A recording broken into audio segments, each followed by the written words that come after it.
Welcome to the BXG podcast, a podcast where pop culture and nerd culture meet at the nexus of the universe and are melded as seamlessly as Obi-Wan, Miss Marvel, and braised fennel. I don't know if that's a thing. I am one of your hosts, Bretton Beswick, alongside my co-host, Gregory T. Filson III, the pride of Fredonia. Greg, how are you tonight? Okay, you could braise fennel. I'm not really sure why you would, but you could. I mean, you'd cook it and Yeah. I'm doing okay. Almost a week removed from having my Instagram account hacked. For any of the followers that noticed that, I can take not a super long medium story and make it fairly short. On Saturday morning, I was on my Instagram and then I'm just browsing and it logged me off in the middle. And I'm like, what happened? And then I go to my email and says, oh, you signed in LA. And I was like, well, no, I didn't. I'm here in my house in Santa Barbara. And so I tried to log back in and it asked for this 2-step thing. And that was not good. Mm-hmm. I knew that was a problem. And so I realized I'd been hacked, obviously, very quickly. And that was a bummer because I live on Insta, especially on the weekends. You just like need that browsing while you're watching sports. And so there's a whole rigor more to get into it. And, I was going through Facebook, I was going through Instagram, and on Saturday and Sunday, there's like this one test they have you do where you like look left, look right, look up, look whatever. Mm-hmm. As like a moving video thing to confirm your identity. If you have an Instagram where there's photos of you, which of course I do. And I failed that test. Because your hair is short? I don't know. Who knows what it is? It could be a lot of different things, Sure. I've had short hair in some videos. I mean, it's a lot of different things. Could be lighting, could have been whoever knows. And I failed it 9 times. And as some of our followers failed it 9 times. And because every time you fail it, they send you an email like, try it again. And it's not the easiest thing to actually go through. You have to do to get to that process, it's like 4 or 5 steps. It's probably the first time you do it, it takes about 15 minutes because they try to really confirm your identity a lot of different ways. And then after that, it becomes about a 4 to 6 minute one, depending, because they try to send you a code to your phone and it doesn't it would send to my phone and it'd be like, we have to send one to your email. But then the email that hacked my thing would get it sent to, and I wouldn't get it. Right. So all this stuff, And then eventually Sunday, I think it was Sunday morning, I had got back on the gram, or late Sunday, I had got back on the gram after my 10th attempt. I get an email late Sunday saying, congratulations, you have your account back, essentially. And I have both accounts now. One's just going to be, there's going to be different accounts for everyone. One's going to be, the one that, everyone knows, the GT fills is going to be the normal content. The other one is just going to be like me taking photos of stuff. It's going to be my Finsta. I don't know what that means. What does that mean? Photo Instagram, just purely photos and fan, just that kind of stuff. The fancy Instagram stuff. I took a picture of a BMW and people really liked that. And it was very funny to me. And so, yeah, that was scary because the biggest reason is not that I was because I made a new account, whatever. You can do those things. The biggest thing for me is, for probably a lot of people out there, you connect your credit card so you can buy stuff off Instagram. Right. And so I was literally just spending all day looking at both having Janie look at my Instagram to make sure nothing shady was going on. I wanted to make sure nobody was posting any, I joked around about no pro Trump, no, whatever. And God forbid, no Celtics content, no pro Celtics content. And which I guess those would align with each other, Trump and Celtics fans.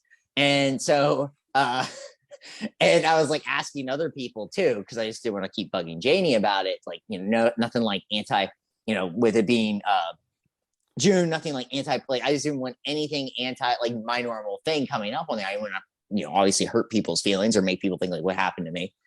And so I was literally having 4 or 5 people kind of scouting things for me that I, just knew wouldn't mind checking. And and then I was very nervous about all that, and nothing happened. I got an email during this process. I think it was the 7th time that Instagram said, we shut your account down because of suspicious activity. But because of all the other things I was doing, it was lost in the shuffle because I had so many emails from Instagram. I should have screenshotted it or something, but I think I had roughly 27 emails, if I remember my last count, from Instagram, going back and forth doing everything. So it worked. It's really a process. I don't know what happened. I still to this day don't know. I can't figure it out. I went through a lot of different things. Don't know how I got hacked. I've had credit cards, stuff like that happen. I think a lot of people just kind of have that happen. People just run numbers.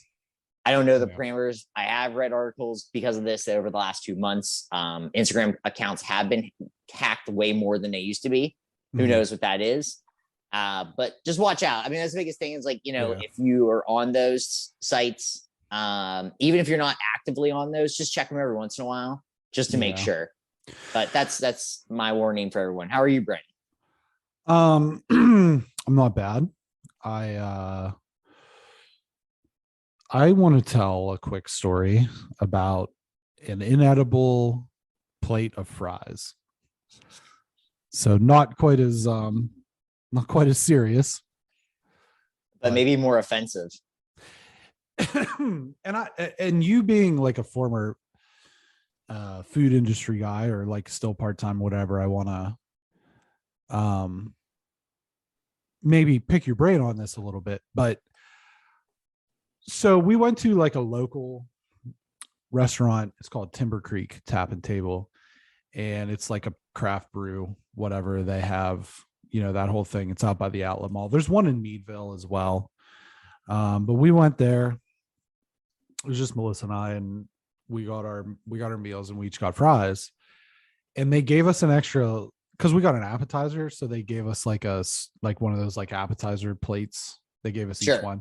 So we just piled all the fries that were inedible on this plate. Okay. And the issue, it seemed as though, so these are fresh cut fries, right? Fresh. Skin still on them? Yes. Okay. So some of them, and I understand, like when you get fresh cut fries, you're going to get like those little, like the skin basically. Right. And that's it on some of them. But these things were so overcooked but they weren't overcooked and hot. They were overcooked in like lukewarm, which tells me that they had been once cooked and then reheated. But they were so overcooked that they felt like they were hollow inside.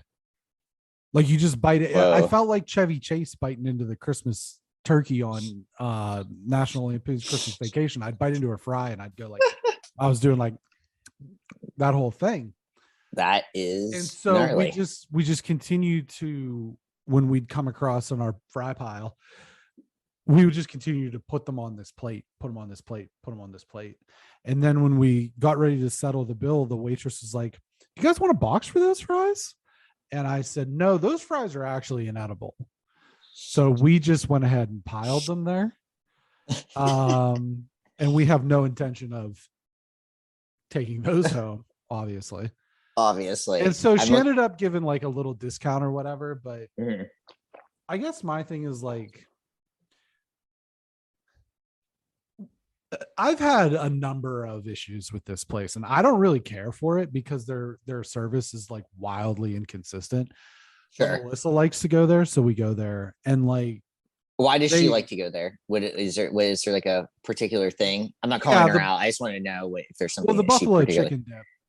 Okay. That she likes. But we went there one time, and I will say typically we get takeout because we don't want to go there because, we have kids and they're difficult to wrangle at like a dinner or whatever sometimes. And I don't want to be like in public.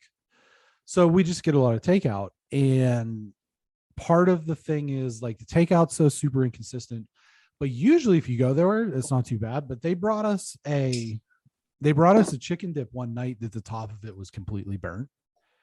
It's not good. And then so she cycles back through and we haven't touched it. And she's like, "Is everything okay?" And I said, "That's burnt. And I would like one that's not." And it was like offensive. Like, what do you like? what? You don't want our shitty burnt chicken dip? It's like, no, I don't want your shitty burnt chicken dip. And they get orders wrong constantly and blah, blah, blah, blah, blah. But the fries were, like I said, it was like they were hollow. That so you went to the one in Grove City, you said? That's okay. So I'm looking at the Yelp here. Just for that's like a thing out here. I mean, maybe it is. I mean, it is and it isn't. The Meadville one gets more Yelp reviews. This one gets more TripAdvisor. I mean, Meadville one's been open, I think, for a long time. Like 5 years longer or something. Okay. Yeah. I mean, you can tell I'm looking at the fries and I can see what you're talking about. There's a couple photos of the fries where they do look a little funky. Yeah. And I think it's that thing where like, so a typically good fry is you fry it once, and then you give it a double fry. Yeah. So you give it that initial fry, and then that second fry gives it a nice crispiness. It almost sounds like either they don't do that, they just do a single fry, or that they do a double fry and they just let them sit. Yeah, I think that's probably it, because they weren't warm. I mean, they were like lukewarm. That's gross. I recognize that people mess up sometimes and like screw up your order, but like what's the line of I'm going to send this back now? Because plenty of times I'll say like, oh, no onions or blah, blah, blah. And if it comes with, I'm just like, whatever, I'll deal with it. But I'm not taking burnt food, man. That's just not happening. This is my line of like that kind of thing. Number one, based on price. Like if I go to a place that costs a lot of money and they screw something up, you're 100%. Like if one thing's wrong, you send it back. But also like the one thing I am is not like a picky person. Like I very rarely say, can I have this with any, like I eat everything now. I used to be very picky as a child, but like I literally eat everything now. If I'm at like, I mean, it's very rare that I'll go like to a mid-level restaurant and not order the thing that I normally get there either. Sure. But the one thing I will say is if my beef is overcooked, that is a problem for me. And the reason why it's a problem for me is because I can be at home and make myself something cooked perfectly fine in what temperature I want. And I'm a medium rare person. And if you can't do this as a professional, that's right. Like, I don't get mad about it. It hasn't happened in a while, but I will just say, this steak is not cooked to my, like, it doesn't, if it's a little past medium rare, I'm not that bad. But if this bad boy's got any brown in it, I just don't enjoy that. It's not tasty to me. And at that point, when you're paying for a steak, you're paying close to 30, which, it doesn't sound like a lot, but I mean, I can buy this steak for $12 and cook it for myself. Like, you're going for the experience and things. So you're hoping that is cooked well. That would be my biggest thing. I'm a little bit more lenient than other people I know on that for sure. But I just think for me, if something isn't done to the way that as long as you don't have crazy alterations, like we've all seen those Starbucks tickets where someone's made like 45 different things. Because I don't go to Starbucks, but I'll take. Well, I just mean, no, I mean like on internet. On the internet, people like, if you look up like ridiculous orders from Starbucks or whatever, and they mess something like that up, like that's insane. But if you say you don't want onions on something, to me it's like you don't want onions on it, like you don't like onions or whatever. It just doesn't. You shouldn't have to eat onions. And also, I will add, onions they impart a flavor to whatever you have, so you can't just take them off. Right. And it's not like having like lettuce on. You can take lettuce off, and you're not going to taste like an iceberg lettuce. Onions will leave a flavor in that food, and if you don't like that flavor, then I think that should be done. Bad fries are one of my biggest pet peeves. Like, I only think there's so few really good fries in my mind. Burger King's the worst to me, and just the history of time. I think they're just the worst. Wendy's has always messed around with it and can never get it right. They used to be not bad, and now they're not. They're like bordering. They're inedible to me. McDonald's is the best fast food fry. Yeah, agreed. And I think it's just one of those things where like, and people try to like pretend like they're better than it just isn't. Like there's a reason. It hasn't. They've only changed the recipe and the fact that they used to cook in cow fat and now they cook in vegetable oil, or I think it's vegetable oil. Might be canola, but either way, it's like the recipe's still basically good. So bad fries are a bummer. Don't feel bad about sending stuff back though either. If it's really messed up. Now, if it's something where it's very minor, like that is a rough thing for the kitchen. Yeah. And if they're really, really busy and they screw like one thing that's very small up, then just let it be. I think, but I will say onions, that's a great example, Brendan. Onions are a thing where like I like onions and that's fine, but I get it because that will affect your taste buds and you're not going to enjoy whatever you're having. I can only think of 2 times recently where I sent stuff back. The one was the burnt chicken dip.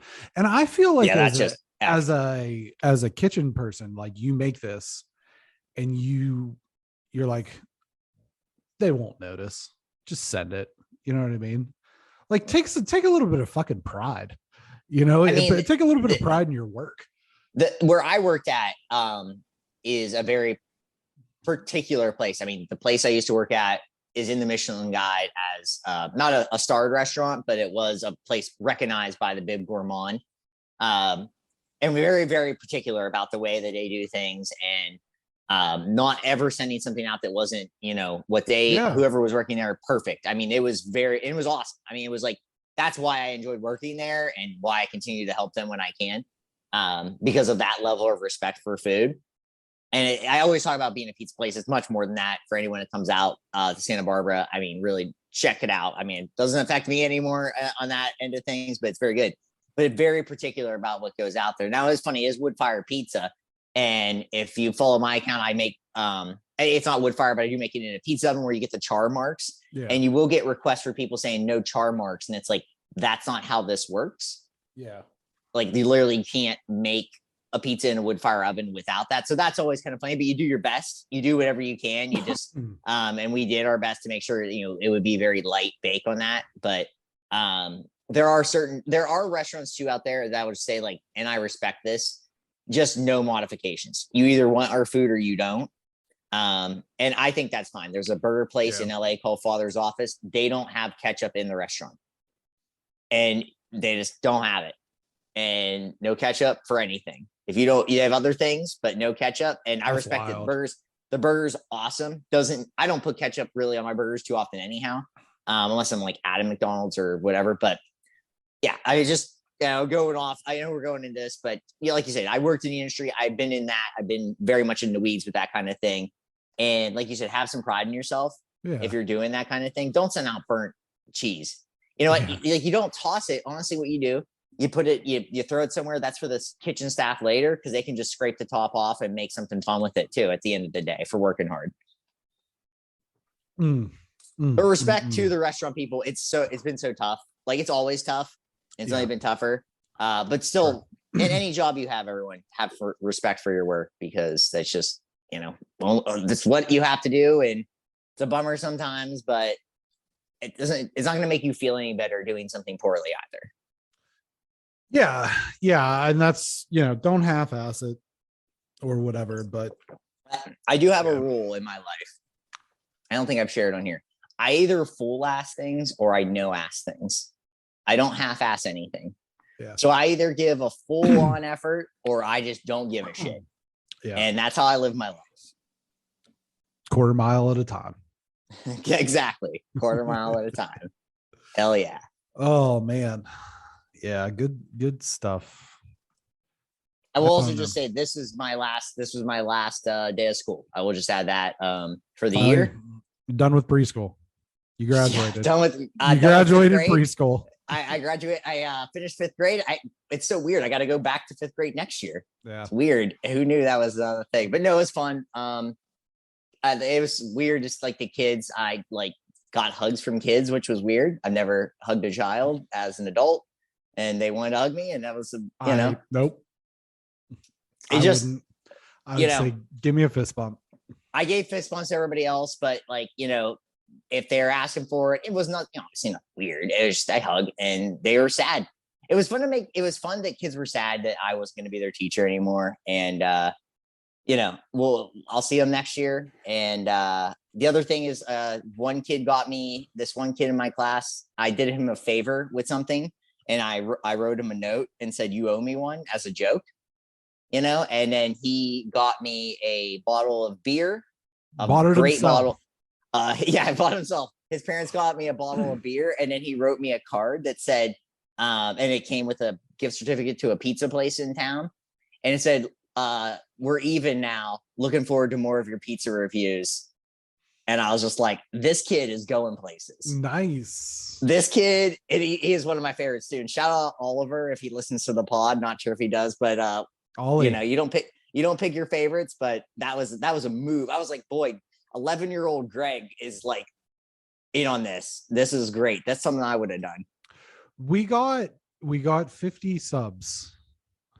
50 Suboxone pills, if anybody wants to. 50 grinders, 50 hoagies. Yeah, not grinders, not grinders. So 50 torpedoes. We got 50 subscribers over on YouTube, but one person posted 60 times on the Gotham Knights trailer reaction. 60. I haven't even. I'll have to look at it.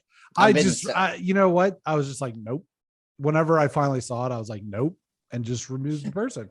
And I'm sorry, don't spam. Was shit. it? Like, don't do. Oh, just spamming it. Yeah. Yeah, it was just spamming like Gotham Knights. This, I won't watch this because this TV show is going to suck. We'll watch it because we think it's going to suck. Right. Like, we literally watch it because you don't know what we're going to say. And we're probably going to say Gotham Girls XOXO. Yeah. Was the review coming out? It was just like, this is trash. And then the next one would be like Gotham Knights.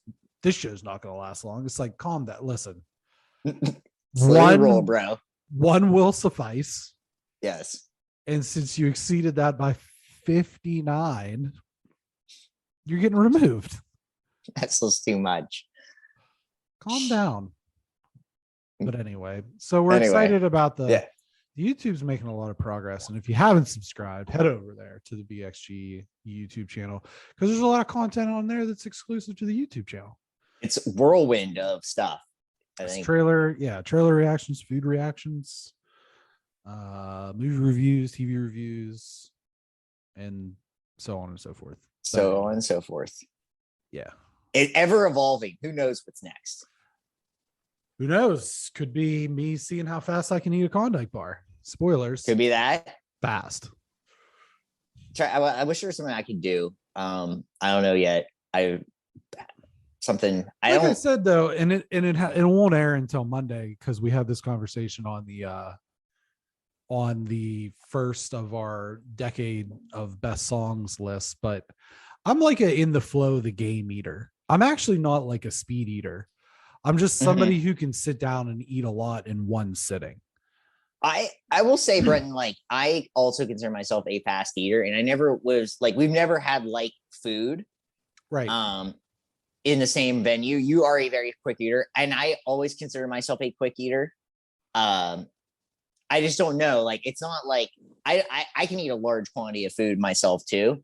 I think that's just an interesting, if we do something like that, I don't know if like it was a competition, how that would actually affect me, because I've never thought about it. Right. That's the weird thing. Is like, I don't know like how fast I can eat if I like think about it. Right. But like the one day at the one office, not the job I'm at currently, the one day somebody was like, "Hey, does anybody need anything from the store?" And I said, "Yeah, I'll take a thing of original Pringles." And I just ate the whole can. Right. And like, it's not a lot though. And everybody was like, "Did you already eat that already?" I'm like, "Yeah, it's been like 20 minutes." You know what I mean? It's not right. It is weird. Like, and I'll like, if I make something for home and I'll just eat it and it'll be gone really quickly, I'm like, I can't believe I ate that fast.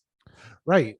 That's the thing. Like, I don't think about it, but I usually eat when I'm so hungry. I will 100% say I very rarely eat unless I'm so hungry. Like, I eat enough food throughout the day, but like, I always push myself to that edge. Here's what I'm we're always gonna do. edging on hunger. Here's what we're gonna do. So I have an Oreo bar. Okay, this is an ice cream Oreo bar. All right. So I'm gonna pull up my timer. Full transparency, we just do not have room in our freezer right now, or I would have gotten these, but I literally don't. We have so much crap. They had them at Sam's Club, so I was like, why not? Stopwatch. Okay. I'm gonna turn the stopwatch on. And I'm gonna open this. Okay. We're just gonna see. You know what I mean? Yeah, We're just gonna see. I've had these, they're good. So this isn't like a review, but here it is. You can see the Oreo bar. I guess we'll put this on as a video. That's a normal size, but I like the size of the bar. Yeah, it's fine. So I'm gonna try to eat this fast. Okay. Because I can eat this thing like quick, but I don't think about it. But now this is me thinking about it. Okay. Let's see what happens. So I got my stopwatch here. You can't see it because of the background thing, but all right. So I'm gonna hit stop, or I'm gonna hit play or go, whatever. And what I'm gonna do is I'm gonna do like on a lap. Okay. All right. So here we go. 3, 2, 1, go. Content. Full chewer on this one. I didn't know how you would do this. I was interested in how you would eat this. Then if you go 2 bites.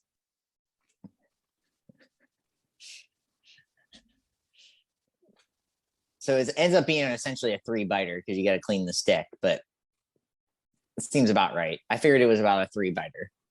It's too big. That's what she said.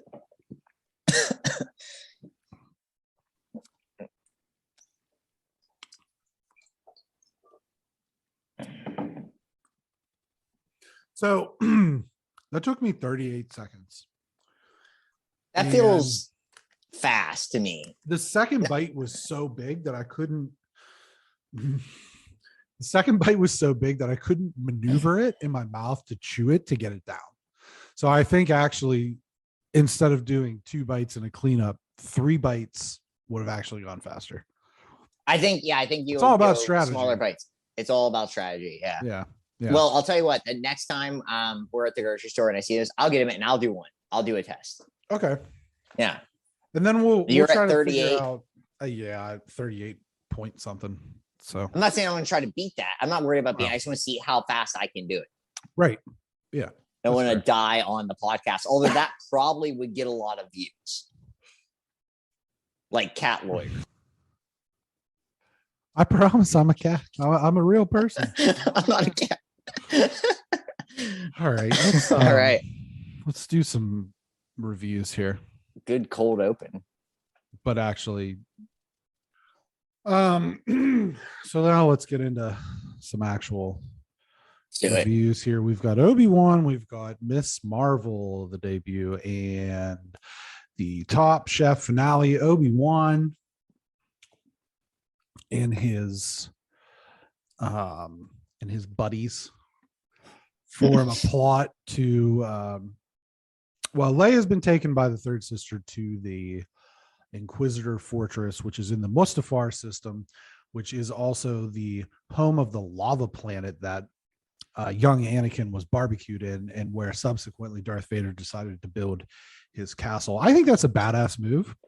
Like, I'm gonna build this castle on the land that I was charred. I like that. But this is on the water planet.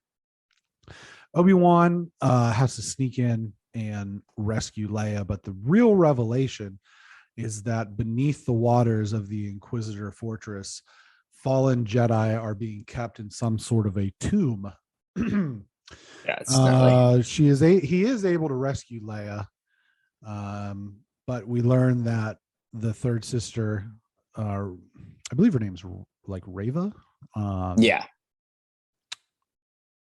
tinkered with her droid and put a tracker on it, so they're well aware of where Obi-Wan and Leia are headed.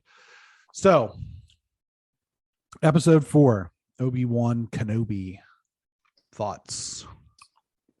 It was good. And coming off that last one, which was a great episode, it wasn't as impactful, but I thought it was like a good series building episode. We got a lot of stuff in an episode that wasn't that long. I think it was 38 minutes, which I liked. It was like short. We were able to fit a lot in without, I don't want to say this way, but like without wasting your time, I guess is the best way to say it. Like we were able to get a plot going. We got a really good Darth Vader scene just whipping through, which is really cool. I think it's just cool to have Darth Vader back in our lives in this sense of like also just like extreme badassery. Like he comes in every scene and it's just like, I'm just going full force. And that's really cool to me. Pun intended. Yeah, exactly. Yeah, 100% pun intended. And so like Obi-Wan Kenobi still like working through his problems, like the mental blockade. And like, obviously he, has the Force, but it's not, what you expect from someone like him, a Jedi of, his powers, and all these things work really well. The show has a good pace to it. It's one of those weird things where like, because we know that Leia is obviously going to be fine. I think that to me is like the plot point for me that is a little weird for me, where the focus is so much on like making sure Leia's okay. And it's like, well, we know she's going to be okay. And I think it's a flaw to it, but it doesn't hurt my enjoyment of this show, if that makes sense. Like it's to me actually probably like a pretty big flaw. Yeah. But it's also something where like, okay, whatever. Like I still like seeing all this. And it's probably because if you get 10 seconds of Darth Vader just like walking very quickly and just choking people out and being just all kinds of pissed off, I am okay with that. And that's where I'm at with this. It makes me so excited. Like I'm still excited. How many full episodes do we get of this? I just 2 more, right? So, yeah, 2 more. It's a 6 episode season. And yeah. Yep. So I like that too. It's a bummer for us because we obviously review this. We only have 2 more left, but it means there's probably still like a chock full amount. I also don't think this is a 1 season show. I feel like this is probably a 2 season show, because it doesn't matter. Like I know it sounds weird. It doesn't matter the storyline because we already have those movies. Yeah. And so if it's successful, which it is, why not make a 2nd season and follow this around and have Darth Vader in more things?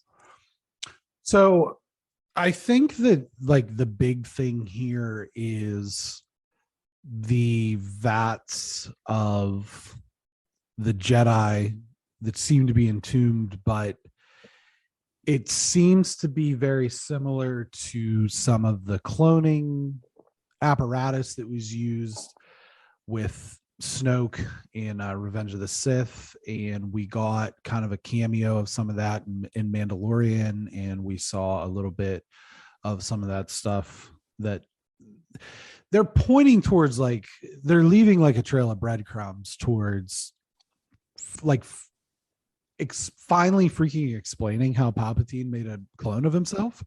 Yes. Yeah. And like, I know that that's in like a book or something, for God's sake, somewhere, but it's like,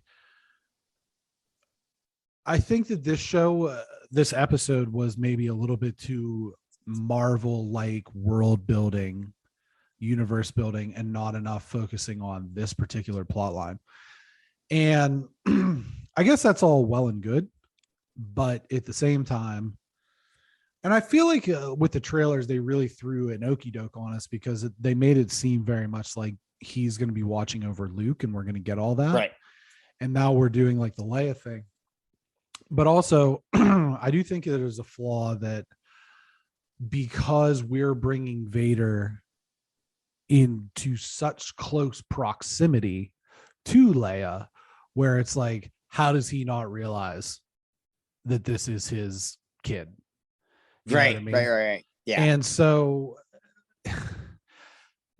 that's part of it. And like they said, is he on planet? No, but he's around and everything. It's just like, I feel like with how strong he is with the Force, like he would have figured this out. And so that is kind of a plot hole for me. But I do think overall the action this episode was pretty good. And I think that they showed they did a good job of showing that the rebellion is coming. Yeah. You know what I mean? The rebellion's coming, and there was some like a little bit of tragedy with the pilot that got not shot down, but taken out by Third Sister. But the other criticism that I have of this is that outside of Ewan McGregor, he's carrying this very, Right. very much so.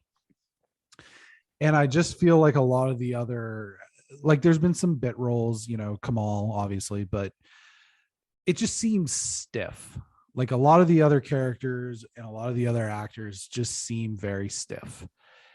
And I think that even that goes, like we joked a little bit about Hayden Christensen being the actor in the suit and like having to have a Vader movement coach and stuff like that. Like you said, like him walking quickly, it just seemed a little off to me because he's always been like juxtaposed against like Darth Maul and Kylo Ren. Like Vader's always been this big, hulking, deliberate thug. Right. And I feel like he's Michael Myers, you know what I mean? Like he's gonna take his time, basically. And so like just to see him, like I get that he's in a tither, but to see him kind of picking up the pace like that was I don't want to say it was off, but it was just kind of weird to me.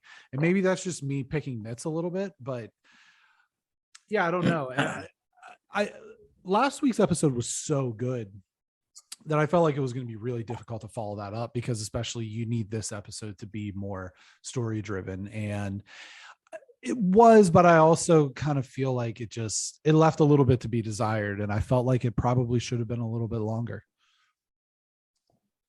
Maybe I think too. It's just like since we still have 2 episodes left, and they have probably a story to tell. Maybe that's where the episodes get longer. Sure. Yeah. Yeah. I mean, the first couple episodes were pretty long. Yeah. I feel like this was a thing where they knew that last episode was good. And like I feel like they honestly just didn't want to mess with that. And it's like, let's kind of keep that sort of fresh. Yeah. And then we'll build off of this. Because this episode was more just story building and like where we're going next more than anything else.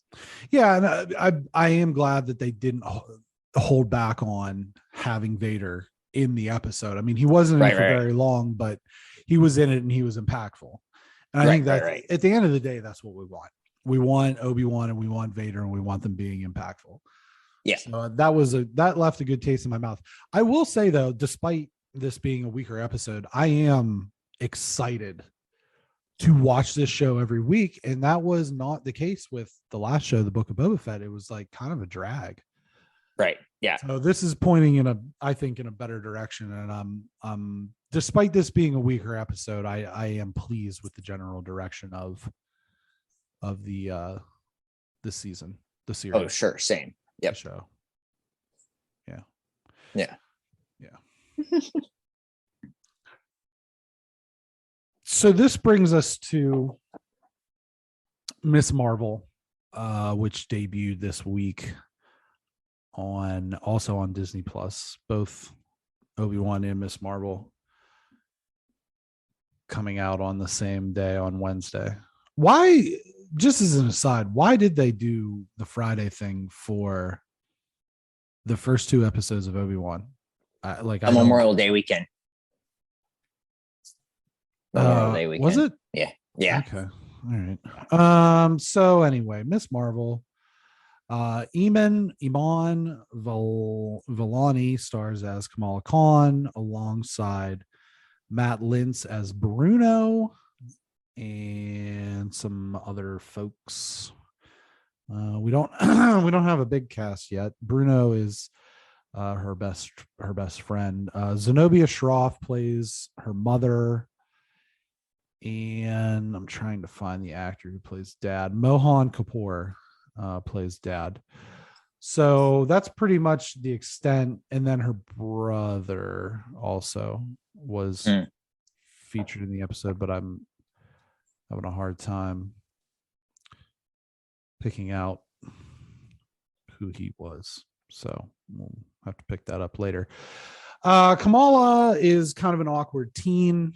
In high school, she's very obsessed with the Avengers and superheroes. She's got a particular crush on Captain Marvel, which so do I. Yeah. So there's that. Yep. But she is very into like YouTube content and art and drawing and funny kind of, I don't know if it's like TikTok or whatever, but she really wants to attend Avengers Con, which is the first convention celebrating Earth's mightiest heroes since their crushing, sweeping defeat of Thanos and his army. And she wants to attend as and participate in the Miss Marvel or the Captain Marvel cosplay contest. And we see kind of a past meets present conflict between her and her parents, who don't think that she needs to be participating in these things. She needs to focus on her education, get her head out of the clouds, very coming of age story type stuff, as well as just sort of the general tradition, as Kamala is of the Muslim faith. And she is the first Muslim hero in the MCU. She sneaks out with Bruno. Their plan fails pretty miserably, but along the way, she picks up a artifact that is able to give her powers, and it's like a bracer or like a wristlet. It's not quite a gauntlet, but it fits around her wrist, and it gives her different types of, I don't know, telekinesis. Maybe, I don't know, stretching powers. Just powers. Your superpowers. Let's not get too deep into the weeds. Right. She kind of blows it up a little bit at the convention, and then tries to sneak back home. Mom catches her coming back through the window. They have an argument, and here we are. There was a mid-credit scene, which we can get to in a little bit, but overall, first episode, what did you think? Wasn't my favorite, honestly. Like, I wouldn't say I went into this with like the highest of expectations, just because I think this show is kind of meant to bring in new Marvel people. Maybe. Because I think that's kind of it. Like, I don't necessarily think this is meant for you and me, in that scheme of things, and I'm not saying because of the age, I think it's just, I really liked the beginning, like using The Weeknd and Blinding Lights was like, that song is, whether you like The Weeknd or not, like that song is just an absolute awesome way. And with like the cartoon cutouts and all that stuff. And I thought that was very cool as well. I thought that was very cool, but I thought the show was probably about, this is so precise. This show was 7 minutes too long. And that is very precise. I was very tired. I literally watched this today as I came home from work, and I'd been tired anyhow, and I was like struggling. Like, I had to keep like kind of like slapping myself a little bit, and not because the show was boring. I don't necessarily think the show is boring. I don't have a vested interest in it yet. Like, there's nothing for me that makes me interested in this character quite yet. Because there's no, and it sounds weird, but there's, other than the name Marvel, right, and her infatuation with Captain Marvel, like I don't know where this show wants to go. I think is kind of like, I know where it's going, but I don't know where it wants to go quite with this. And I know that sounds kind of funny, but it's just, obviously she's going to be a hero. She's going to end up being in like Young Avengers, whatever they end up doing. I'm well aware of that, but like, I don't know what this necessarily means, because there's not like a mentor for her. There's not, that we actively, know about. And I think the show will probably be fine. Yeah. But I also think there's a reason why they kind of throw it in the summer before Thor happens. Yeah, sure. I think that's really, what I would say about this. I think this is too, for probably both of us. I know when you and I were talking about it, when I was watching it last night, this was definitely part of the piece for me, was that it's kind of a headspace thing.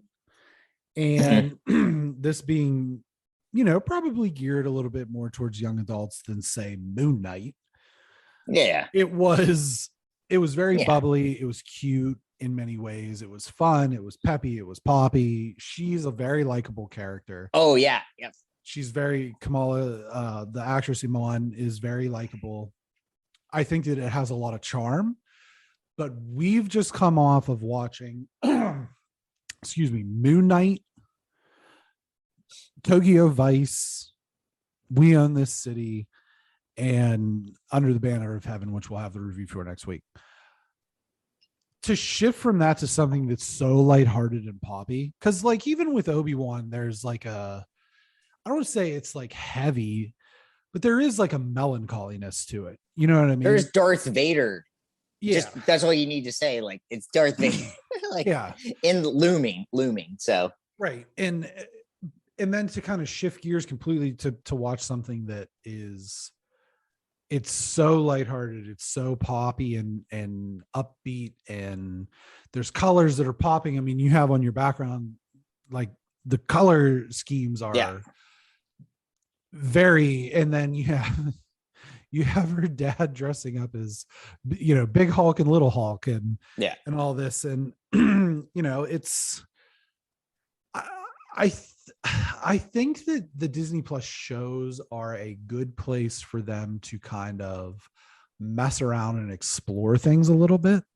Right. And I think that we did see that with WandaVision, and we saw it with Moon Knight, less to a lesser extent with Loki, and then Captain Falcon and the Winter Soldier was totally by the numbers. And I think that especially this kind of mini run that they're on with Moon Knight, Miss Marvel, and She-Hulk, they're messing around with different ways of conveying these characters and stuff to us, which I think is a good thing. And I think at the end of the day, I think that this show will turn out to be fine. I think it has 11 episodes though, which was kind of a lot. And when I saw that the first episode was an hour and it's 11 episodes, I was like, whew, I don't know if I can do this for an hour every week. But I thought it was fine. And I wonder how much of me just not feeling it, like I said, was a result of everything that we've watched lately. And I think that's also just for me, it's like I literally am just, my job has stopped for a time period. I realized how tired I had been because I actually could relax. And so like I still think this show will probably end up being good. I actually think it will end up being good. And I'll probably end up liking this show. I think it is a headspace thing where, like you said, we came off watching prestige television. And I'm not saying because there's a difference between good television and prestige television. We're watching high end, like, you know, stuff that's going to be probably nominated for Emmys. And then we go to Miss Marvel and it's just a different thing. Yeah. And, you know, I think that's the thing is like Moon Knight is not going to be nominated for an Emmy. I don't think. It's a great show, but it is so different. It is drastically different. It's our backgrounds for Moon Knight were black and white and our backgrounds for Ms. Marvel are this. I mean, like, so there is that. And I think, you know, this is the thing I will say about Marvel is they know what they're doing. And while for the most part, they know what they're doing. Now, it's not the same they know what they were doing before because we had the original Avengers. And that's just such a thing. And I don't think anyone ever really thought that was going to explode the way it did. I just don't think they thought that. There's just no way you could think something like that could happen. You just don't think that's going to happen. And so I still think like this show will be fine. I think we're never going to be in a spot where things are going to be that for us. Yeah, sure. As exciting as it was going into Endgame, you know, Infinity War Endgame. Yeah. Because how could we? I mean, I just don't, for people our age, but this may be the beginning for people that were our age when this started and leading to that 12 years from now. I mean, who's to say? I mean, who's to say that Miss Marvel, you know, years from now isn't the beginning of what the original Iron Man is? And then it's crazy. I'm confident that that's not going to be the case. Well, but I understand what you're saying. Yeah, I don't mean that grandiose thing, but what I mean is like this maybe is the show where kids watch it because it is summer and kids are home and they can watch it. It is more. It sounds funny, but it is more like family more accessible. Friendly. Yeah, it's way more accessible than like Moon Knight or. And if this gets a kid that wasn't originally into Marvel, now a lot of kids are into Marvel already, anyhow. But if you weren't, but you put this on, or you go to a friend's house who's already into Marvel and they're watching this is a great gateway. Those colors, it's pop, and this is not meant for people like us that are already in the Marvel. This is meant, Right. I really believe this show is meant to get people into Marvel who aren't already into it, to hope to bridge that gap between the 37-year-old white bros like us that love Marvel, Yeah. love what they did for 12 years, and are now just old heads talking about it. Right. I think this is a show that I might try to show the kids. And Oh, I sure. haven't really done anything with the MCU with the kids yet, because it's mostly PG-13 stuff. Yeah. And their little brains just aren't ready for it yet. But now that they're a little bit older, and I would say they watch this show, they watch a show called Spider-Man and His Amazing Friends. And it's I've a watched cartoon. that show. Okay. She's on it, I believe. She's like a she guest is. that shows up every now and again. Yeah. So I might I might give it a whirl with them on this. I like Spider-Man and His Amazing Friends. Like, it's something where I'll watch for 15 minutes. Yeah, it's fun. It's fun. It's a fun show. Mm-hmm. I just hate that they call Miles Spin. Like, there's something about that just bothers me. Sure. It's just like, come on, he's Spider-Man. Yeah. Whatever. Yeah, right. But yeah, I mean, not to say that the first episode was bad. It was just like, no. I just don't think that we were ready for it. You know what I mean? And no, I don't think we were either. To the point where I was like, oh shit, we've got to watch it this week. Yeah. So, but we'll see. We'll see how it progresses forward. So, yeah. Right. So I'm so looking forward to it. 100%. Yeah, me too. Yeah. Yep. All right, and we are wrapping up Top Chef Houston. It's funny it's called Houston because it ends up not being in Houston. It's in Arizona. As Top Chef does, they always move the finale somewhere else. And I'll just tell you, I'm looking off of Eater Houston, a great resource for this. Any of these Top Chef people, if you look at your Eater and in whatever city these are in, this is always your best resource for it. So just kind of going bouncing off that. The reality show, started with 15 people, and we finally got narrowed it down to 3. We have Houston's hometown here, Ellen Garcia. We have Buddha Lowe, who I think a lot of people were considered very early the favorite after watching him. And then Sarah Welsh, who originally got booted and then made her way back into the show. And I looked back, I still didn't find anyone that got booted and won. I saw people that got booted and did exactly what Sarah did to make it all the way. But she was able to do it. And they're all pretty solid. And people I thought were good. But for me, I would have been shocked if the person that didn't win ended up, not winning. And so what they did here in this episode is the judges did a progressive 4-course tasting. And so with progressive, it means that everything bounces off the last dish.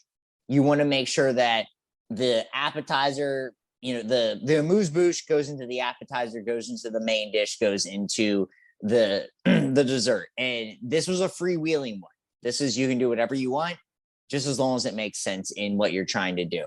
So this was Gail, this was Tom, this was Padma, and then they also brought on Stephanie Wizard, Top Chef season 4.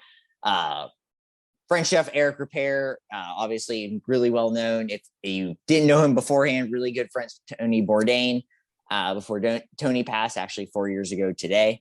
Brisha Lopez and Gregory Gordeau, alumni of Top Chef Boston, and Tucson chef Giannis Wilder and award-winning chef Alexander Smalls. So, like I said, what they were basically able to do was create everything they wanted. They were able to bring back former people that were on the show, which is always something you can do at the end of Top Chef. I thought it was funny to me because, like, I'm I'm always so weird. But, like, I would have brought back better people. I always think this every single time. I'm always like, why would you bring back the people you did? Welsh calls Robert Hernandez, and he was probably the best of every sous chef in this coming back. Garcia has Joe Chan come back, and Buddha brings back Dead Eyes, good old Dead Eyes Jackson. Yeah, which I could not understand for the life of me, because this is the guy that can't taste anything. Well, it was also one of these things where like, when Janie and I were talking about Jackson, it's like he has old dead eyes, and like he also just there's nothing about him that like was creative, and it was super weird. But it's also one of those things where I think that Buddha knew that Jackson had such respect for him that Buddha could just do whatever he wanted, and there was going to be nothing. Like I will literally make whatever you want. If you want to make, didn't Jackson win the Jurassic Park challenge though? He did. The Jurassic World Challenge. So he kind of, I think that the pick there kind of had to do with the fact that he tried to innovate and make creative dishes. He didn't always succeed, obviously, or else he wouldn't have been the episode. And Buddha has had such a thought process towards that throughout the show that he wanted somebody who maybe could think on them same wavelengths. He has a quote from this episode that I just want the advantage. He said, if I'm not beating him, I want him next to me. Yeah. And, it's one of those things like, and it's one of those, it's a process with Jackson where like, he was in a weird circumstance and it put him in a weird light. Mm. And maybe we look at him differently. Like, will I ever go to a restaurant? I don't know. Like having discussions with Janie, there's only one person that I probably would ever even think about going to the restaurant. And we'll get to that at the end of this. But the judges let them go. And it was kind of honestly, like, I will say, I thought the process of getting there was sort of messy. I don't think anyone's 4 courses were completely like mind blowing. I think everybody had a flaw. It's the most inventive dish. I'm not going to go through every single dish. The most inventive dish was Buddha, who did this dish where he made flowers and it looked really cool, or made leaves out of the product he was making, which was great, but it also didn't end up tasting that great. And this always becomes a flaw. Now, every single person had a flaw, and this is what always ends up happening at the end of Top Chef. It's who has the least amount of flaws. Right. And at the end of the day, it was Buddha. He just didn't have that many flaws. It was a dessert that was the main flaw. And if you're going to fail, always fail in your dessert, kids. Because even though dessert is important, as long as it has a little bit of sweetness, as long as it cuts anything, no one really cares. Garcia really had a really good setup to everything, but she undercooked stuff. She overcooked some stuff. Mm. I just don't think Sarah Welsh was ready for this. I just don't. It was for me one of those things where I think, I know this sounds mean, I think she needs to like take a look at herself, because I don't know how she got here in the first place. Like, and I don't mean 3rd place in Top Chef or whatever. I mean, like, I don't know how she got to like a head chef in a restaurant, because the mistakes that she made on Top Chef before she got booted off were so mind-blowing to me.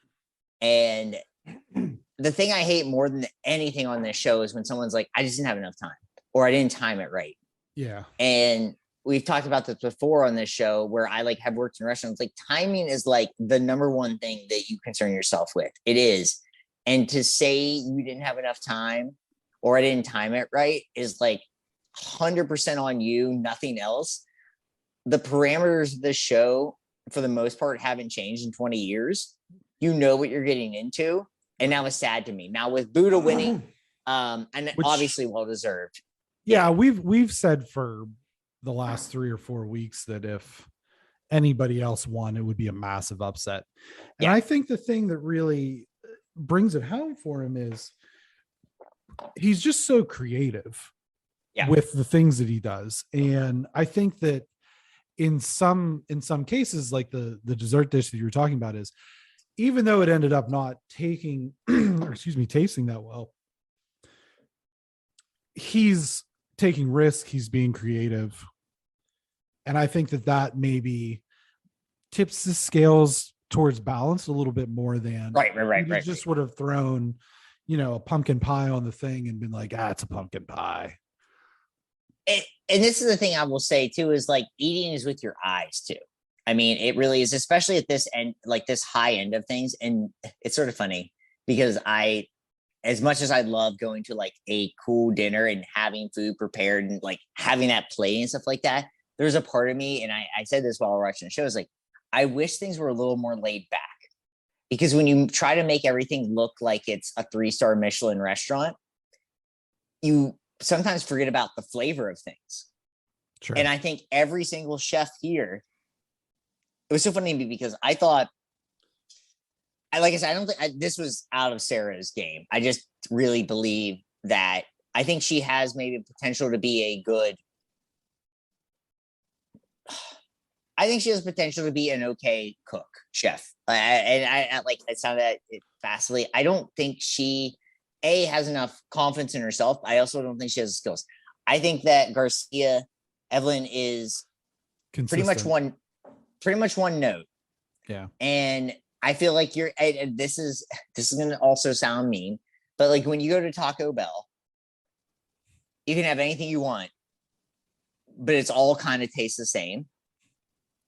And I think that's kind of what Evelyn does. And I don't mean that her food is like Taco Bell, but what I mean is I think she kind of just makes the same thing over and over again. She just plates it differently. And this is why Buddha is so different. Is like he honestly makes different food.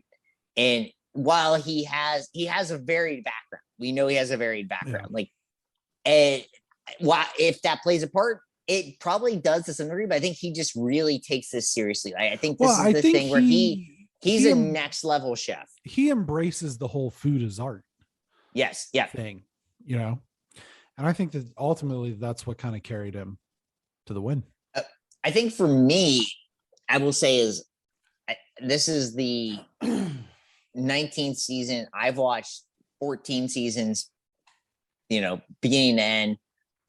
The final to me was not captivating. Like I just felt like if Buddha lost, it meant that he got lit on fire and he wasn't able to do his meals. Like it was just, there was nothing there that was captivating. I like Evelyn, one note. It's a good note. It's a great note. Yeah. And then Sarah, there was no chance. There was literally no chance. I mean, both Buddha and Evelyn would have had to just be in the same fire in the kitchen. And Sarah still would have had to cook something good. Like, that's just like, and that's the thing. Like, I think she's a really good personality. I think the confidence thing, like you said, she lacks a lot of self-confidence. She lacks a lot of self-confidence. And I also just don't think she's super innovative, but it's fine. I would like to see this show do something where the end is not so restaurant-y.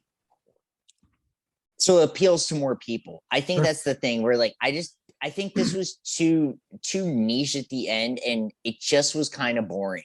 Yeah. And I really think that was a problem, but I think Buddha's awesome. I would love to go to his restaurant. I think I would rank him in a I would say probably top 6 of the winners ever to really do things.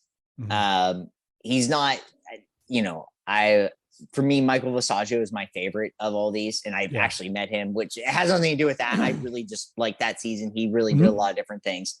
But I think they do need to change some things in this because the ending was there was no drama at all. Sure. Media recommendations. Season 4 of Sex and the City. And the reason why I'll say this is because it starts out really bad and then it becomes very good. And then Aiden kicks Carrie out of the apartment because she breaks up with him. And it's awesome. And Aiden is a star for the ages. The actor was in Northern Exposure for all those 90s kids that their mom would let them stay up late and watch that show. That show was awesome. And then also for me, I got Carly Rae Jepsen tickets in October to see her, and I'm seeing Dead & Company on Saturday. So, well, that's fun. Yeah, it's gonna be awesome seeing Carly Rae Jepsen. It's in Santa Barbara too, so I get to see her 15 minutes away, and I will actually get some rest when I go see a concert. What about you, Brent? I'm just wrapping my head around that Carly Rae Jepsen even still being a thing. She's so good. Emotion is such a good album. I don't like Emotion. So I've just been binge watching everything. I was in Canada over the weekend, so I didn't really. Oh, media recommendations, Canada, eh? No, because of the outlandish taxes, which I understand. It's the national healthcare or whatever. But holy shit, man! But anyway, I hear the supermarkets have a nice canned cold brew. I feel like maybe a I cold got brew. I got some maple syrup. So It's good. Yeah. check us out on social media, Giant horse. facebook.com/BXG podcast, Instagram at BXG podcast, at GT Phils, at Alpha Donut Guy. That'll make sense on Monday. Yeah. Twitter at BXG podcast, YouTube, Discord, the whole nine. Thanks for listening. Thanks for watching. Greg _T_PHILS for any, like, if you just want to look at cool cars and sunsets. Take care, friends. Thanks for listening.